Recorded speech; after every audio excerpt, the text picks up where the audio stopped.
Hi all, welcome to my channel.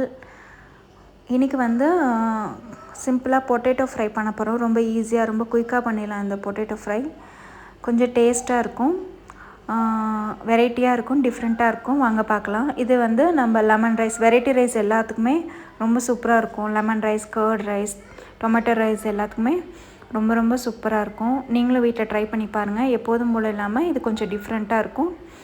So try பண்ணி பாருங்கள். First வந்து ஒரு 3லேருந்து 4 ஸ்பூன் வரைக்கும் எண்ணெய் ஊற்றிக்கிறேன்.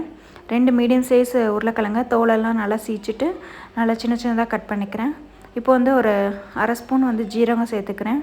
நல்லா ஜீரகம் கலர் சேஞ்ச் ஆனோடனே உருளைக்கிழங்கு கட் பண்ணி வச்சுருக்கேன்ல சின்ன சின்னதாக, அதை வந்து சேர்த்துக்கிறேன். சேர்த்துட்டு லைட்டாக மஞ்சத்தூளும் உப்பும் போட்டு நல்லா டோஸ்ட் பண்ணிக்கிறேன். பாதி அளவுக்கு ஃப்ரை பண்ணிக்கிறேன்.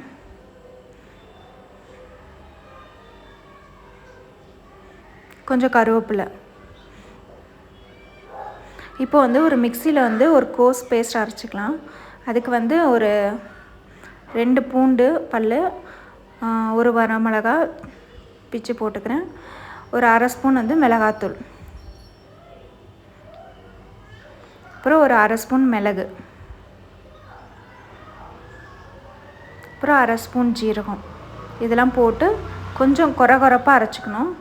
இப்போ அந்த உருளைக்கிழங்குல வந்து ஒரு 1/4 ஸ்பூன் பெருங்காயத்தூள் சேர்த்துக்கிறேன். இப்போ நல்லா கொரகொரன்னு அரைச்சதை வந்து நம்ம உருளைக்கிழங்குல சேர்த்துட்டு ஒரு 2-3 டைம் நல்லா கிளறி விட்டு இன்னும் ஒரு 3 நிமிஷம் அப்படியே டிஸ்டர்ப் பண்ணாமல் ஸ்லோவிலே வச்சு நம்ம ஃப்ரை பண்ணிக்கணும்.